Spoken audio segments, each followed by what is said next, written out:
Bonjour et bienvenue dans cette intervention. Aujourd'hui nous allons continuer à discuter d'interculturel.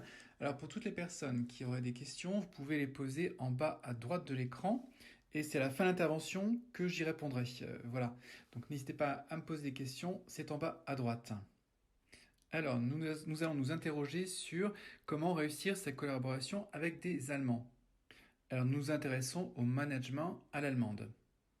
Donc c'est très important de comprendre un petit peu les mécanismes de fonctionnement du management en Allemagne pour s'insérer au mieux dans une entreprise.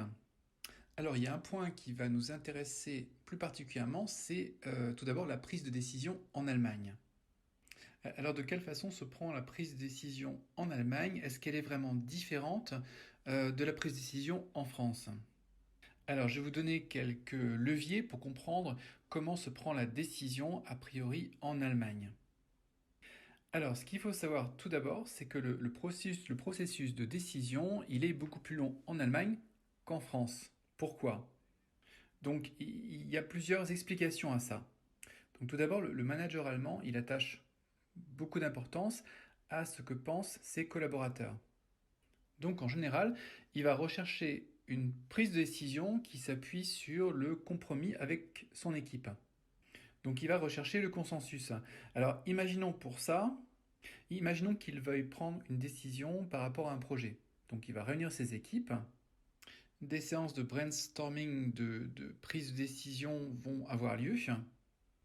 Il va tenter de trouver le meilleur compromis possible. Et ceci pour trouver l'adhésion de ses collaborateurs dans la prise de décision. Donc c'est vrai que c'est un processus qui prend un peu de temps. Mais une fois ce processus de décision réalisé, il se peut que la mise en œuvre soit beaucoup plus rapide. Donc déjà, dans un premier temps, vous voyez les limites du management à l'allemande. À savoir qu'il risque d'y avoir un manque de flexibilité, de souplesse par rapport à un manager français. Donc il est vrai qu'il se peut que le manager français prenne sa décision d'une façon un petit peu différente. On le verra un petit peu plus tardivement. Donc ça permet de comprendre un petit peu le cliché qu'on peut avoir par rapport à des Allemands qui ne seraient pas tellement réactifs, ou peut-être un petit peu rigides.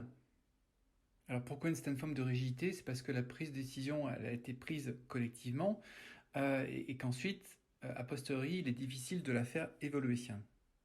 Donc on va retrouver ce qu'on appelle en allemand le Wir-Gefühl, c'est-à-dire ce sentiment d'appartenance au groupe, la notion de groupe, de collectif qui est très prononcée dans l'équipe en Allemagne. C'est un sentiment d'appartenance à l'entreprise qui est peut-être un petit peu moins marqué qu'en France. C'est une tendance qu'on a pu remarquer dans les entreprises allemandes, ce Wir-Gefühl. Et le manager, comme il est responsable de son équipe, donc cette décision, elle est vraiment portée par tout le monde dans l'équipe.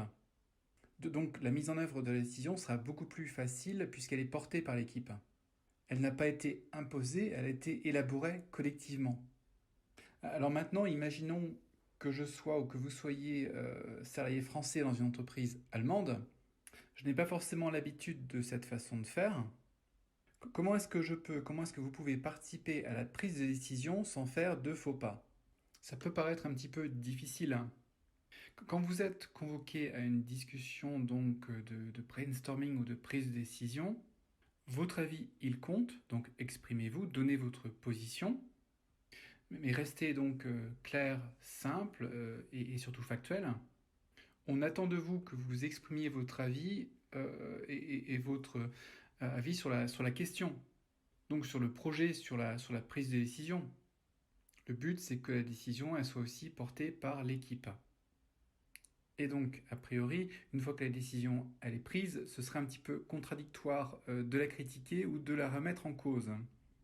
Normalement, après ce genre de réunion, chacun repart à la fin de la réunion avec son plan d'action. Donc, on sait que la décision a été validée collectivement. Chacun doit savoir quel est son rôle après que la décision ait été prise. Donc je vous remercie pour avoir écouté cette intervention sur la prise de décision. Donc c'est vrai qu'il faut que ce soit assez concret pour vous. Ce sont que des leviers pour mieux comprendre comment est-ce qu'on prend une décision en Allemagne en équipe. Et j'espère que ça vous aidera pour la suite. Donc merci pour votre écoute. N'hésitez pas à regarder un petit peu les questions auxquelles nous allons vous répondre. Merci et à bientôt pour une écoute d'une autre intervention.